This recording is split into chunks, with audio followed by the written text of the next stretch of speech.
یا جن لوگوں نے پورا کے مسلمانوں کا قتل عام کیا ہے، ظلم کیا ہے، انہیں قانون کے شکنجے میں لیا جائے اور آئندہ ایسے مجرموں کو ایسی سزا دی جائے کہ کسی بھی شخص کو اللہ کے نبی یا قرآن کریم کی عظمت پر آنکھیں دکھانے کا موقع نہ ملے۔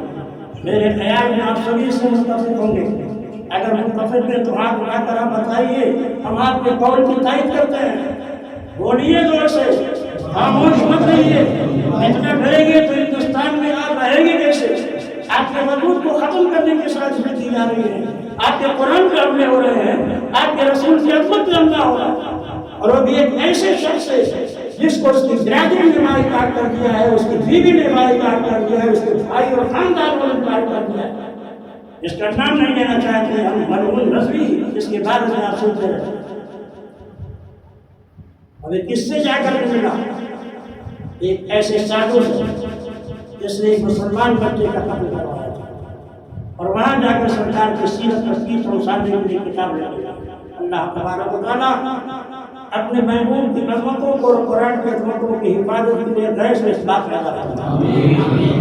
قرآن پر حملہ کرنے کی ہمیشہ کوشش کیجیے، وہ جانتے ہیں قرآن رہے گا تو اسلام رہے گا، قرآن رہے گا امن و شانتی باقی رہے گی، قرآن رہے گا تو لوگ اسلام کے دامن میں سدا لیتے رہیں گے، کیونکہ قرآنی حکم پہ اگر مسلمان عمل کرے تو پوری دنیا امن و آشتی کا گہوارہ بن جائے گی، اور یہ نہیں چاہتے کہ دنیا میں امن پیدا ہو، آشتی پیدا ہو۔ رہا عظمت رسالت، جتنے مؤرخ سیرت نگار بن رہے ہیں ان سب کا اس بات پر اتفاق ہے کہ جو سیرت و کردار کا تقدس محمد عربی نے پیش کیا ہے، دنیا کی کسی فارمر، کسی مسلح اور کسی پیغمبر نے اتنا بڑا قانون نہیں پیش کیا۔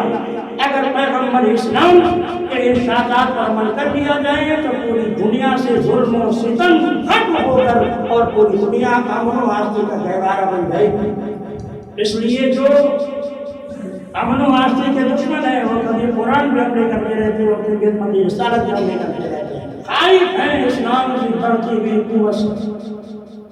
یورپ میں نظر اٹھا کر دیکھیے، آئے دن تمام مساجد میں یہود و نصارا غیر مذہب کے لوگ، گریجویٹ پڑھے لکھے لوگ آتے ہیں، مردوں میں کھڑے ہیں، تو یہ بات پڑھ کر کے اسلام سے داخل ہو رہا ہے، اس میں خائف ہے، خوف ہے۔ قرآن کے مقابلہ کرنے کی کوشش نبی کے زمانے میں کی گئی، مشرکین مکہ نے پوری کانفرنس کی یا پھر قرآن اور اسلام کی بڑھتی ہوئی طاقت کو روکا کیسے جائے۔ جبیر بن مطعم مسلمان نہیں ہوئے ہیں، روسائے مکہ سے ملے، مشورہ ہو رہا ہے کہ آپ اسلام کی بڑھتی ہوئی قوت کو کیسے روکا جائے۔ کسی نے کہہ دیا کہ قرآن کے تعلق سے یہ بہت ہی شعر ہے، کسی نے مشورہ دیا کہ قرآن کے تعلق سے بہت یہ سحر ہے، جادو ہے، کسی نے کہا قرآن کے متعلق سے بہت کہانت ہے، علم نجوم کا سبب دیتا ہے، اور محمد عربی کے بارے میں کسی نے کہا یہ ساحر ہیں، یہ جادوگر ہیں، یہ کائن ہیں۔ یہ بات لوگوں کو مشہور کرو تاکہ لوگ نہ قرآن کے قریب جائے نہ صاحب قرآن کے قریب جائے۔ جبیر بن مطعم بہت بڑے ادیب تھے، بہت بڑے شاعر تھے، بہت فصیح خطیب تھے۔ انہوں نے کہا میں جا کر دیکھنا چاہتا ہوں، میں ان کی گفتگو سننا چاہتا ہوں۔ جبیر بن مطعم کہتے ہیں مکہ المکرمہ میں حرم شریف میں داخل ہوا تو میں نے دیکھا محمد عربی صلی اللہ علیہ وسلم نماز مغرب ادا فرما رہا ہے اور نماز مغرب میں سورہ طور کی تلاوت کر رہا ہے۔ جبیر بن مطعم کا بیان ہے کہ جیسے ہی میں پہنچا اور میں نے سورہ طور کی آیات سنی تو میرے دل اور میرے جسم پر اللہ کے قہر و جلال کا ایسا زلزلہ طاری ہوا کہ میرا جسم تھر تھر کانپنے لگا۔ ایسا لگتا تھا کہ میرا دل میرے جسم سے نکل کے باہر ہو جائے گا۔ قرآن کے لوگوں کے سامنے میری گردن جھک گئی اور فوراً میں نے کلمہ پڑھ لیا اشہد ان لا الہ الا اللہ و اشہد ان محمد رسول اللہ۔ سماعت بن سلمہ بہت بڑا عجیب، بہت بڑا خطیب، بہت بڑا شاعر تھا۔ جب اس نے سنا کہ مکہ میں ساحر پیدا ہوا ہے، کاہن پیدا ہوا ہے، شاعر پیدا ہوا ہے جو معبودان باطل کے خلاف تقریریں کرتا ہے، جب کوئی اس کی گفتگو سن لیتا ہے تو اس کی گفتگو اتنی لذیذ ہے، اتنی چاشنی ہے کہ فوراً اسی کا ہو کے رہ جاتا ہے۔ جماعت کہتے ہیں کہ میں نے یہ بھی سنا تھا کہ وہ مجنون ہے، لوگ ان کو پاگل کہتے ہیں۔ سرکار دو جہاں صلی اللہ علیہ وسلم عظمتوں کا کھلواڑ اس طرح کرتے ہیں۔ اور جماعت کا بیان ہے جب میں مکہ میں داخل ہوا تو میں نے دیکھا حضور اکرم صلی اللہ علیہ وسلم آگے آگے جا رہے ہیں اور مکہ کے مشرکین ان کے پیچھے بچوں کو لگا رکھا ہے جو مجنون ہیں، پاگل ہیں، شاعر ہیں، چیخ رہے ہیں، کنکر مار رہے ہیں سرکار دو عالم صلی اللہ علیہ وسلم۔ جماعت کا بیان ہے کہ میں بڑا حکیم بھی تھا، طبیب بھی تھا اور جنون کا میرے پاس علاج بھی تھا۔ میں حضور کے پاس پہنچا، میں نے کہا کہ میں بہت بڑا حکیم ہوں، ادیب بھی ہوں اور میں جنون کا علاج جانتا ہوں۔ میرے آقا نے سورہ حامیم کی تلاوت شروع کی۔ میرے آقا نے جیسی سورہ حامیم کی تلاوت کی، جماعت کا بیان ہے کہ میرا پورا جسم خوف الہی سے لرزنے لگا اور میں نے کہا ایسا کلام کسی انسان کے زبان سے نکل ہی نہیں سکتا ہے، بے شک یہ اللہ کا کلام ہے اور مجھے اپنا دامن سے وابستہ کر لیا۔ کلمہ پڑھوں، دامن اسلام میں داخل ہو گیا۔ کون نہیں جانتا حضرت عمر کو، بہت بڑے پہلوان، بڑے بہادر۔ دارالندوا میں مشورہ ہوتا ہے عمر کو، مشرکین کہتے ہیں جاؤ اور نبی کو قتل کر دو اور سمے نبوت کو ہمیشہ کے لیے گزار دیں۔ بڑے طاقتور ہیں، واقعے کو تفصیل سے نہیں بتاؤں گا، آپ جانتے ہیں اس واقعے کو۔ اتنے قوت اور طاقت کے مالک تھے کہ جب وہ راستے میں چلتے تھے تو لوگ یہ سمجھ کر کے اور چیخنے لگتے تھے ہٹ جاؤ عمر آ رہا ہے، جھومتے ہوئے پیغالوں کی طرح چل رہے تھے۔ آپ کا ننگی تلوار تھی، آنکھیں سرخ تھی عدالت نبی میں، چلے تھے نبی کو قتل کرنے کے ارادے سے۔ قتل نبی توہین نبی ہوتا ہے، توہین نبی کفر ہوتا ہے، ایسا نازک ارادہ ہے حضرت عمر کا۔ اگر راستے میں صحابی سے ملاقات ہوتی، دیکھا آنکھیں سرخ ہے، تکبیر بھرے ہاتھ میں، کہاں جا رہے عمر؟ کہا محمد ابن عبداللہ کو قتل کرنے کے لیے شمع نبوت کو قیامت تک کے لیے گل کر دوں گا۔ مسکراتے ہیں وہ صحابی، کہا عمر نبی کو بعد میں قتل کرنا، جاؤ اپنے گھر کی خبر لو نا، تمہاری بہن بھی مشرف اسلام ہو چکی ہے، فاطمہ بنت خطاب، تمہارے بہنوئی بھی مسلمان ہو چکے ہیں، سعید بن زید۔ بدل گیا راستہ عمر کا، جا رہے تھے نبی کے قتل کرنے کے ارادے سے، راستے میں پروردگار عالم ان کا راستہ بدلا، مشیت اشارہ کر رہی تھی ارے تم قتل نبی کے ارادے سے نکلے ہو، یہ ہو نہیں سکتا ہے کہ نبی کی دعا تمہارے حق میں قبول نہ کی جائے۔ جمعرات کو تمہارے پیغمبر نے دعا کی ہے، اللہم اعز الاسلام بعمر بن خطاب بعمر بن ہشام، اے اللہ اسلام کو قوت دے دے عمر بن خطاب یا عمر بن ہشام کے ذریعے سے۔ عمر تمہارے حق میں نے اپنے محبوب کی دعا قبول کر دی ہے، یہ ہو کیسے سکتا ہے کہ تم دامن اسلام کا وابستہ ہو؟ راستہ بدل دیا پروردگار عالم نے، اشارہ تھا ابھی تمہارا راستہ بدلا ہے لیکن تھوڑی دیر کے بعد تمہارے دل کی دنیا بدلنے والی ہے، تمہارا کفر ختم ہونے والا ہے، تمہارے دل میں اسلام کا باب کرنے والا ہے۔ بہنوئی کے گھر پہنچے، قرآن کی تلاوت کر رہے تھے، بہنوئی پکڑ لیا، مارنا شروع کر دیا حضرت سعید بن زید کو۔ بہن آگے بڑھتی بچانے کے لیے انہیں دھکے دے دیا، زمین پہ گر پڑی، خون سے لہولہا ہو گئی، غیرت ایمانی میں چیخ کر کہتی عمر ہم نے دامن اسلام کو پکڑا ہے، جان دے سکتی ہو مگر اسلام کو اپنے ہاتھ سے میں چھوڑ نہیں سکتی، تو میں جو کرنا ہے کر لو، مگر ہم اور ہمارے شوہر دونوں مصطفیٰ کا رحمت کے دامن میں پناہ لے چکے ہیں۔ عمر کا غرور عمر کا نشہ اترتا ہے، کہتے ہیں لائیے کیا پڑھ رہے تھے آپ، وہ صحیفہ تو مجھ کو دکھائیے۔ بہن کہتی ہے کہ آپ کافر ہیں، نجس ہیں، قرآن طاہر و پاکیزہ لوگ چھو سکتے ہیں، تمہارے ہاتھ میں قرآن نہیں دیا جا سکتا ہے، دیکھنا ہے تو پہلے غسل کر لو۔ نعت حضرت عمر قرآن ان کے ہاتھ میں دیا جاتا ہے، سورہ طٰہٰ کی تلاوت کرتے ہیں، طٰہٰ مَا أَنزَلْنَا عَلَيْكَ الْقُرْآنَ لِتَشْقَىٰ، زبان سے کلمات نکل رہے ہیں، دل سے گزر سکتا ہے۔ غصہ ختم ہوا، چل پڑے حضرت دار ارقم کی طرف، جہاں اللہ کے نبی صحابہ کرام کے ساتھ قرآن کے درس میں مشغول تھے۔ تلوار ہاتھ میں ہے، دروازے میں پہنچتے ہیں، صحابہ اندر سے جھانک کر دیتے ہیں، دیکھتے ہیں عمر ہیں، شمشیر برہنہ ہے، آنکھیں سرخ ہیں، فیصلہ نہیں کر پائے لوگ، مگر امیر حمزہ فرماتے ہیں کھول دو دروازہ، آنے تو عمر کو اگر ارادہ خیر ہے تو ٹھیک ہے، ورنہ اسی کی تلوار سے اس کی گردن مار دی جائے گی۔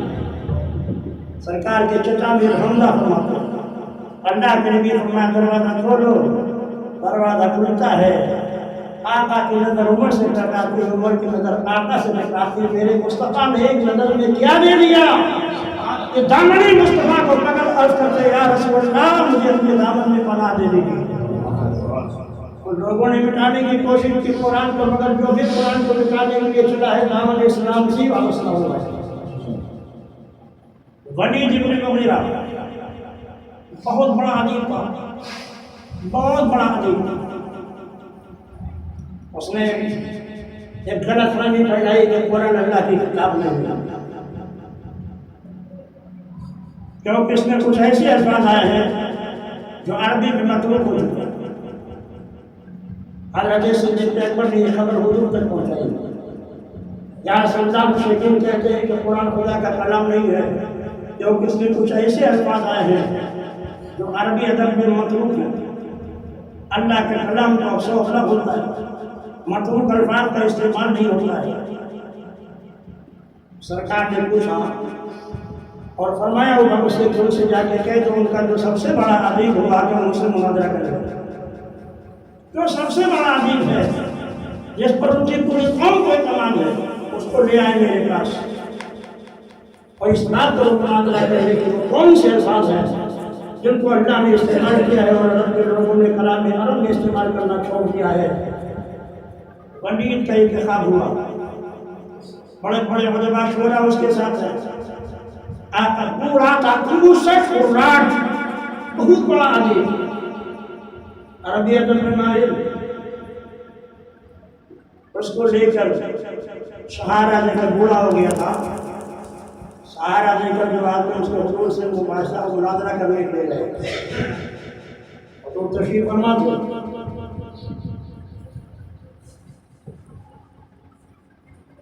آیا بیٹھنے لگا، حضور نے کہا اٹھو یہاں سے، وہاں بیٹھنے لگا، اٹھو یہاں سے، یہاں بیٹھو۔ سرکار نے کئی مرتبہ اسے اٹھایا بٹھایا، اور بڑا عجیب تھا، اس کے زبان سے نکلتا ہے اتستہزئ بی وانا شیخ الکبار ھذا امر عجاب۔